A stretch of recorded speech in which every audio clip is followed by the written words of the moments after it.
जम्मू कश्मीर में हुए आतंकी हमले के बाद से भारत सरकार पाकिस्तान के खिलाफ कड़े कदम उठा रही है। प्रधानमंत्री नरेंद्र मोदी ने रविवार को दोहराया था कि पहलगाम आतंकी हमले के पीछे के आतंकवादियों और साजिश में शामिल लोगों को कड़ी से कड़ी सजा दी जाएगी, पीड़ितों को न्याय मिलेगा। आतंकवाद के खिलाफ लड़ाई में भारतीयों की एकजुटता देश की सबसे बड़ी ताकत है। विदेश मंत्री डॉक्टर एस जयशंकर ने अपने अमेरिकी समकक्ष मार्को रूबियो से बात की। इस दौरान जम्मू कश्मीर के पहलगाम में हुए आतंकी हमले को लेकर भारत पाकिस्तान के बीच बड़े तनाव पर बात हुई। विदेश मंत्री डॉक्टर एस जयशंकर ने एक्स पर पोस्ट पर लिखा, कल अमेरिकी विदेश मंत्री मार्को रूबियो के साथ पहलगाम आतंकवादी हमले पर चर्चा की।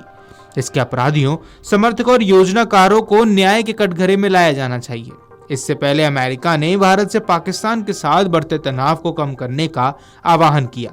अमेरिका ने आतंकवाद के खिलाफ दिल्ली के साथ सहयोग करने की अपनी प्रतिबद्धता दोहराई और पहलगाम आतंकी हमले की जांच में इस्लामाबाद के साथ सहयोग करने का आग्रह किया। हालांकि आतंकवाद के पनाहगार के तौर पर जग जाहिर देश पाकिस्तान के साथ सहयोग की किसी भी गुंजाइश से भारत ने किनारा कर रखा है।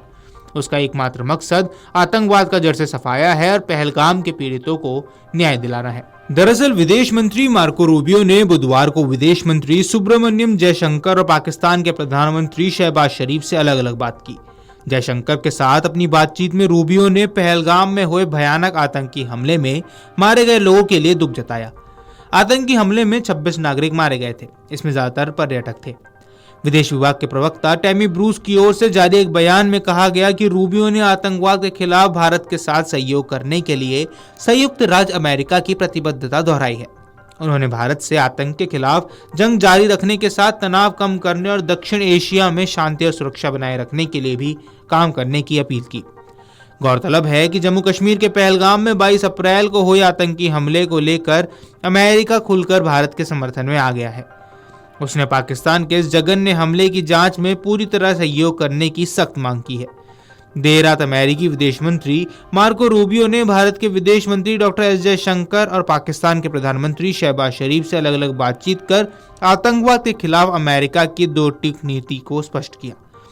अमेरिकी विदेश मंत्रालय की तरफ से जारी किए गए बयान के मुताबिक अमेरिकी विदेश मंत्री मार्को रूबियो ने भारत को इस कठिन समय में अमेरिका का नजदीकी साझेदार बताया और आतंकवाद के खिलाफ लड़ाई में दोनों देशों के बीच रणनीतिक सहयोग को और मजबूत करने का भरोसा दिलाया। साथ ही अमेरिका विदेश मंत्री मार्को रूबियो ने कहा कि आतंकवाद के साथ लड़ाई में अमेरिका भारत के साथ खड़ा है। वहीं पाकिस्तान के साथ बातचीत में रूबियो ने बेहद सख्त लहजे में कहा कि हमले की निष्पक्ष जांच और दोषियों को सजा दिलाने की जिम्मेदारी पाकिस्तान पर है। पाकिस्तान के प्रधानमंत्री शहबाज शरीफ के साथ बातचीत में अमेरिकी विदेश मंत्रालय की तरफ से जारी किए गए बयान के मुताबिक अमेरिकी विदेश मंत्री मार्को रूबियो ने पाक प्रधानमंत्री शहबाज शरीफ से दो टूक कहा कि पाकिस्तान पहलगाम हमले की जांच में सहयोग करे। अमेरिका ने दोनों देशों से बातचीत में क्षेत्रीय शांति बनाए रखने की अपील की है और भारतीय विदेश मंत्री और पाकिस्तान प्रधानमंत्री दोनों से कहा कि दक्षिण एशिया में शांति के लिए दोनों देश एक दूसरे से बातचीत करें।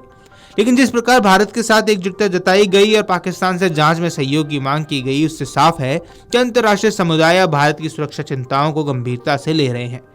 इससे पहले पहलगाम में आतंकी हमले के बाद सुरक्षा मामलों की कैबिनेट समिति यानी CCS की बैठक में कई बड़े फैसले लिए गए थे। इसमें 1960 की सिंधु जल संधि को तत्काल प्रभाव से स्थगित कर दिया गया था। इसके साथ ही एकीकृत चेक पोस्ट अटारी को तत्काल प्रभाव से बंद कर दिया गया था। इसके अलावा पाकिस्तानी नागरिकों को सार्क वीजा छूट योजना के तहत भारत की यात्रा करने की अनुमति पर रोक लगा दी गई थी। भारत में मौजूदा किसी पाकिस्तानी नागरिक को भारत छोड़ने का समय दिया गया। उसके बाद पीएम ने मन की बात कार्यक्रम में कहा कि एक बार फिर पहलगाम हमले को लेकर उन्होंने दुख जताया। साथ ही उन्होंने पहलगाम में दोषियों को कड़ी सजा दिलाने की बात दोहराई थी। उन्होंने कहा था कि पहलगाम की घटना ने देशवासियों को पीड़ा पहुंचाई है। लोग पीड़ित और परिजनों का दर्द महसूस कर सकते हैं। हर भारतीय का खून आतंकी तस्वीर को देखकर खौल रहा है। ऐसे समय में जब कश्मीर में शांति लौट रही थी और लोकतंत्र मजबूत हो रहा था, पर्यटकों की संख्या में अभूतपूर्व बढ़ोतरी हो रही थी और लोग की कमाई बढ़ रही थी, लेकिन देश के दुश्मनों और जम्मू कश्मीर के दुश्मनों को ये रास नहीं आया। वीडियो डेस्क अमरउजाला.com। अगर आप ये वीडियो YouTube पर देख रहे हैं तो हमारे चैनल को सब्सक्राइब कर बेल आइकन दबाएं और Facebook पर देख रहे हैं तो हमारे पेज को लाइक करें। 8 मिलियन प्लस सब्सक्राइबर, आपके इस भरोसे के लिए बहुत धन्यवाद।